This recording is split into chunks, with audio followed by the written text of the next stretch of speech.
What's up guys, I'm super excited this week because it's going to be anime season 1 week where all the anime characters from season 1 get their deck profiles. I'm really happy just because I've been waiting for this for a long time, and Dragons of Legends 2 finally came out, so I was able to complete like Joey's and Kaiba's and everything like that. Yugi's didn't really change much except for maybe a couple extra deck cards, but that's about it. So let's see what he's got.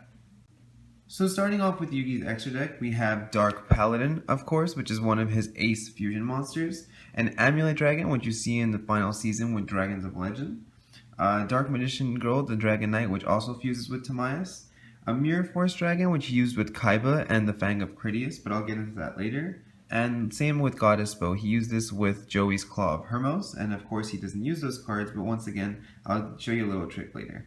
And then Dragon Master Knight, of course, which is Boy's Ultimate and Black Luster, Black Skull Dragon, Gaia the Dragon Champion, Chimera the Flying Mythical Beast, and Dark Flare Knight.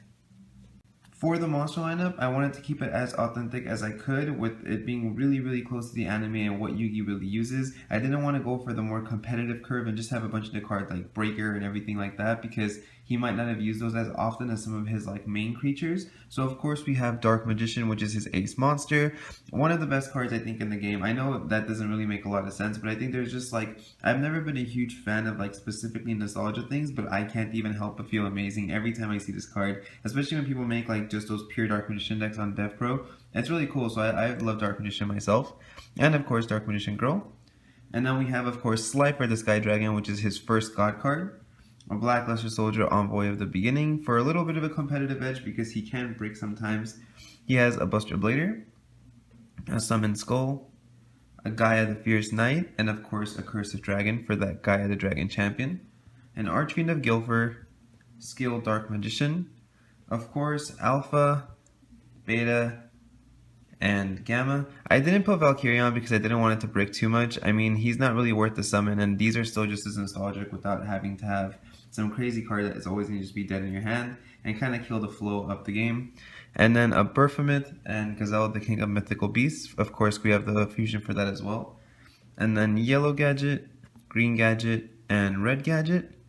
A King's Knight, Queen's Knight, and Jack's Knight.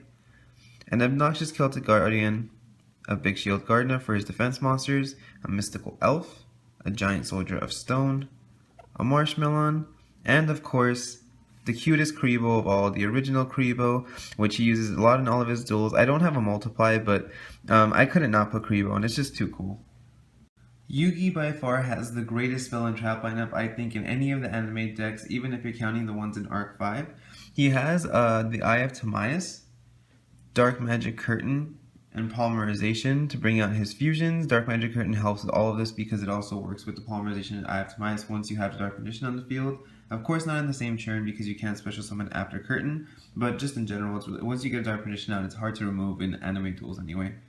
And then he has Pot of Greed, Monster Reborn, Heavy Storm, Dark Hole, Change of Heart, and Brain Control. So there's just banned card central. That's why I think his deck is so good. He literally has an answer to everything with all of these, especially if you can get Heavy Storm and Dark Hole against your opponent at the right time. If you happen to have both, there's no way they're coming back from that.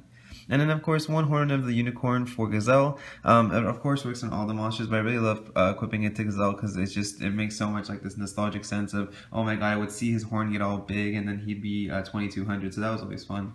And then Swords of Revealing Light, which he uses in all of his duels. And then this one was my friend's idea, and I think it's really a great choice. He told me to use Double Spell, and what makes it so cool is if you're going against Joey or Kaiba and they've used their Fang or Claw to use their fusions, you can then copy them from his graveyard and then summon the either Mirror Force Dragon if you're going against Kaiba or Goddess Bow against Joey. So I think it's really cool that he can technically, even though they were only able to summon those in tag duels, he's able to just do it even in the match against them. And then for trap cards, I have Mirror Force, Magic Cylinder, Magical Hat, which of course he used all the time as well, Spellbinding Circle, Dust Tornado, a Zero Gravity because there's no other battle switching in this deck, and I thought, you know, with Yugi's answer to everything, he had to at least have one, and Stronghold, which with the gadgets, if you do happen to get all of them, it's a 3000 beat stick, and if you don't, it's just generally a good tribute for either Dark Magician or Dark Magician Girl or Summon Skull or anything really. If you have another monster, you can summon, 7 or up, and if you don't, you can just summon the 6 or 5. So that was, of course, Yugi Moto's deck profile. If you guys have any questions or suggestions, please feel free to leave a comment in the comment section below. If you haven't hit the subscribe button yet, make sure you do, because I have all the other Season 1 anime decks coming this week, and I will catch you guys next time.